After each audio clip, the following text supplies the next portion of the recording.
Саламатсыздар, қалдарыңыз қалай, амансыздар ма? Саламатсыздар ма? Мынау аутизм жазылады десем сенбей жүрген кісілерге тағы міне дәлел бүгін. Қай жерден келдің Нұртай аға? Маңғыстау облысы, Ақтау қаласы. Маңғыстау облысы, Ақтау қаласы. Ақтауда бізде Алмагүл деген Арсен деген баласын емдеп ал. Арсен бе аты? Арсен аты. Арсен, ол Алмагүл молодец, менен оқып алды да бірден жұмыстың бәрін тастап сол баламен айланысып, в общем, қысқасы жарты жыл, бір жылдың ішінде аутизм баласын таптаз айықтырды ғой. Қазір енді жұмысқа шығайын деп жүрген шығар. Сол теңіздің жағасында мына кісі жолығып қалып, бұл кісінің жолдасы Алмагүл танып қойды екен. Анау Тұрсынгүлдің инстаграмдағы бала ғой деп. Маған көрсетті. Мына тона бала деп. Ай, балам амансың ба деп едім. Ассалаумағалейкум аға деді. Сізге кем амандасты? Теңіздің ішінде екеуміз келісіп қалдық. Қызық көреді, маған қызық көріп қарады ол да. Сосын амандасты, ассалаумағалейкум деп. Амансың ба балам деп. Сосын кете берді жөніне. Енді ол адамға амандасудың өзі бұл балдарда коммуникация, қарым-қатынас жоқ қой бұларда. Аутизм балдарда ең бірінші оның ерекшелігі мына басқа қоршаған ортамен, қоршаған басқа адамдармен қарым-қатынастың үзілуі. Өз әлемінде жүреді. Сонда ана Алмагүлдің баласы жаңағы Арсен маған амандасқанын көрдіңіз бе? Сонда ол жақсы. Ол уже қарым-қатынасқа түсіп тұр уже. Сосын мамасымен сөйлестіңіздер ме? Жоқ, мамасымен сөйлескен жоқпыз, олар өздері. Бірақ сол бала амандасты, соған көрдіңіздер де бізге келдіңіздер. Ол енді алдында да естіп жоқ, біз баратын болып сізге хабарласып қойғанбыз, тізіліп қойғанбыз сол кезде. Алла тағала үшін. Енді ортада тағы да келіп біздің жаңағы ойымызды сізге барамыз дегеніміз бекіте түсті ғой. Қосымша. Енді Димаш балаңыз нешеде қазір? Дінмұхаммед мен балам Димаш дейміз, енді Дикоштай дейміз. Дикоштай. Дикош, осы орталығымыз Дикош деп біледі. Бестен кетті қазір енді. Қай кезден бастап аутизм белгі білінді? Бұл енді біз где-то 2 жасында біліне бастады. Себебі шырқырап түнгі ұйқысы нашар болды өте. Соны мамасы айтыңызшы, 2 жасынан не жеп бастады бала? Сол кездерде банан, йогурт деген бердіңіздер ме? Бердіңіздер. Йогурт. Бұл бала бірінші, бұл біздің өзіміз көретініміз бала мына 1,5 жаста прививка қалды, вакцина алды. Дұрыс. Содан кейін балада өзгеріс бола бастады. Міне, сонда вакцина деген не абайлау керек. Вакцинадан кейін қатты өзгеріп кетті бала. Біз өзімізде сезе бастадық, мына балаға не болды деп. Сарғыштанып. Бұрын кәдімгі жақсы домалап ойнап жүрген бала өзгеріп кетті. Содан бері енді сол айналысып келеміз ғой, талай жерге апардық, талай жерге. Аутизмде нақты диагноз қашан қойылды? Ол нақты диагноз 3 жасынан бастап бұларды апарады екен. Дәрігердің алдына. Енді біздің жүгінетіміз дәрігер қонды. Қалай болғанда да соны оқытып, тоқытып, арнайы мемлекеттік орган ғой. Диагноз қоюға рұқсат берілген. Соларға бардық, сол жерден невропатологтар анықтап, аутизмнің элементтері бар деп. Бұл бала толық выраженный аутизм емес, бірақ аутизм элементтері бар. Сондай көрінеді жалпы аутизмнің әртүрлі белгілері деп. Нұртай ағамыз бізде осы өткен ағымда 55-ші осы айдың 10-нан 20-сына дейін 55-ші ағымда оқыды. Енді аутизм баласы бар, ата-ана міндетті түрде оқу керек деп мен ыңғай инстаграмда айтып жүрмін. Соны тыңдап бұл кісі келіп оқыды. Мамасы әрине баласын қарап арасында бізде емдетіп жүрді. Теорияны, лекцияны толық осы кісі тыңдап нүктені үйренді. Көзіңіз жетті ғой, балаңыз жазылатын. Осы 10 шақты күн емнің өзінде балаңызда нәтиже болды, Нәтиже болды. Балам ұйқысы нашар еді. Алматыға келіп, сіздің орталық келіп, осы ем алып бастағаннан кейін бастап, баланың ұйқысы тынышталды біріншіден. Түнде тыныш ұйықтайтын болды. Екіншіден, балада бұрын білетін екен білеміз, әртүрлі жаңағы дыбыстар шығарып жүретін. Кешеде жақыннан бастап уже қазақша 1, 2, 3, 4, 5, 6, 7, 8, 9, 10 деп анық айта бастады. Бұрын соны айтпайтын еді. Біз уже мына тіл шыға бастаған байқадық. Оның өзі жетістік деп білемін. Жаңа киімін өзі киіп алды. Киімін өзі киіп алды, Жанысы. Бұрын тұра беретін еді, жаңа киімін өзі киіп алды ғой. Бұрын енді бізге келмей тұрғанда, алманы көрмей тұрғанда сіздер білмейтін едіңіздер, аутизм жазылады дегенді естіп көрмедіңіздер ғой? Жоқ, біз аутизм жазылады деп, жалпы адам үмітсіз шайтан дейді ғой, үміттенеміз. Үміттенесіздер ғой, бірақ негізі медицинада көбінесе аутизм жазылмайды. Медицина оқығанымыз енді медицинада жаңа әртүрлі мына Google'дан қарап әртүрлі әдебиеттерді оқыған кезде бұл жазылмайтын, мәңгілік бірге жүретін, өзімен бірге деп растпенді. Бірақ енді үмітсіз шайтан ғой адам. Адам үміттенесің, ізденесің, әртүрлі жерге барасың. Сонымен сол сізді тауып келгеніміз ғой онда. Иә.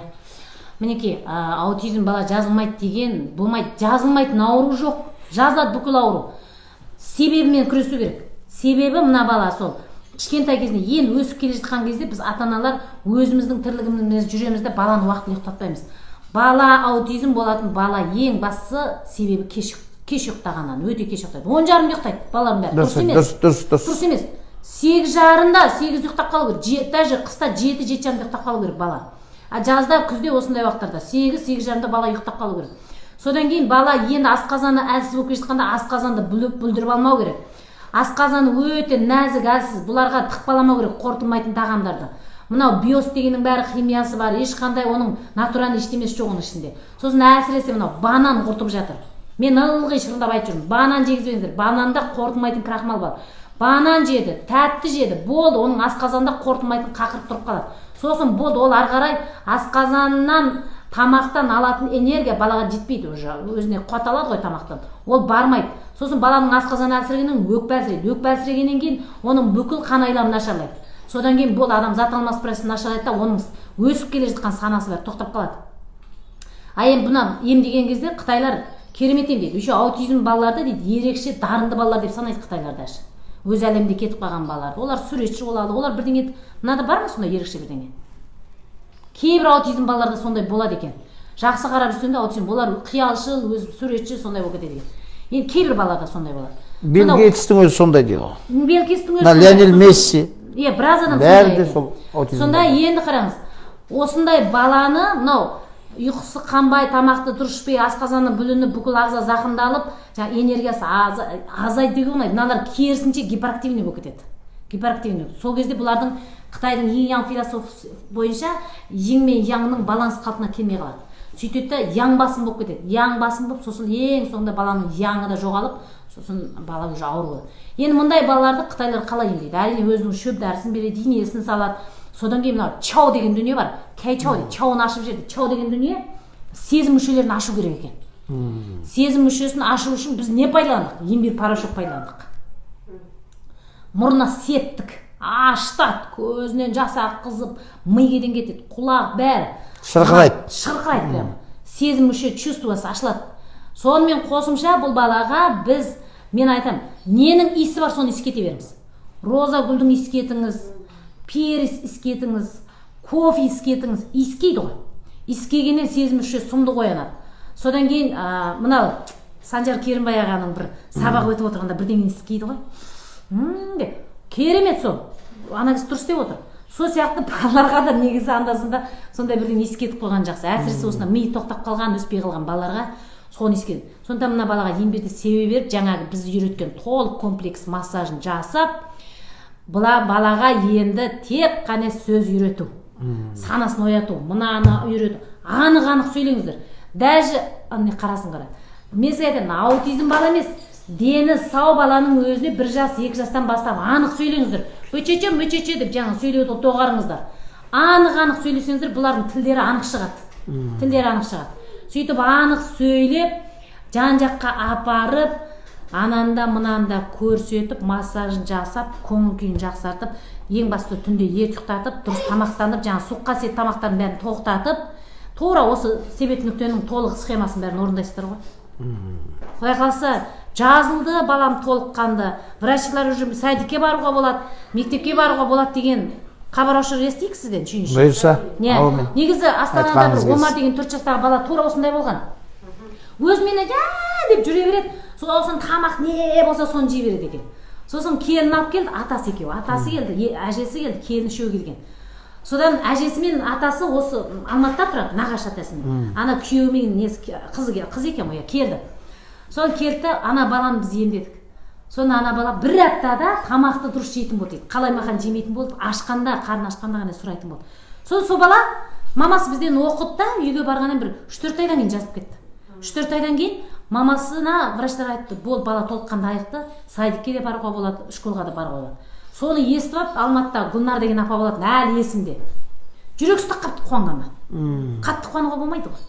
Сөйтіп сонда менің өзім білгенім Омарды жаздық, сол жаңа Астанада кішкене баланы. Сосын Алмагүлдің баласы жазылды. Алмагүлдің баласын көріп, Бибігүл деген сол оқушымыздың баласы тоже жақсы болыпты. Сондай көп енді арғай Нұртай ағаның баласы жазды енді. Байланыстамыз. Нұртай аға. Жақсы, рахмет. Сау болыңыздар сізге. Премьер жүретін жағымыз. Жақсы, рахмет. Көшпен үшеуміз премьер жүреміз. Бұйыртса соған сонда келсек. Бала шағаларыңыз дұрыс қараңыздар. Ең бастысы ерте ұйықтатыңыздар баланы. Ерте ұйықтатыңыздар. Сосын банан бермеңіздер, суық нәрсе көп бермеңіздер, тәтті бермеңіздер. Бала қатты тойдырмай тамақ. Тағы қытайша айтамын. Яошаң шауар ән, сәнфін жиқы қан деген сөз бар. Не сөз ол? Бала ауырмасын десең дейді, 30% салқын ұста, 30% аш құрсақ ұста дейді. Бала тек жаңағы асқазаннан ауырады, немесе қатты суықтан ауырады, сосын ұйқысыздықтан ауырады. Дұрыстап қараңыздар балаларыңыз. Ауырмасын қазақтың ұрпағы. Рахмет сізге, көп.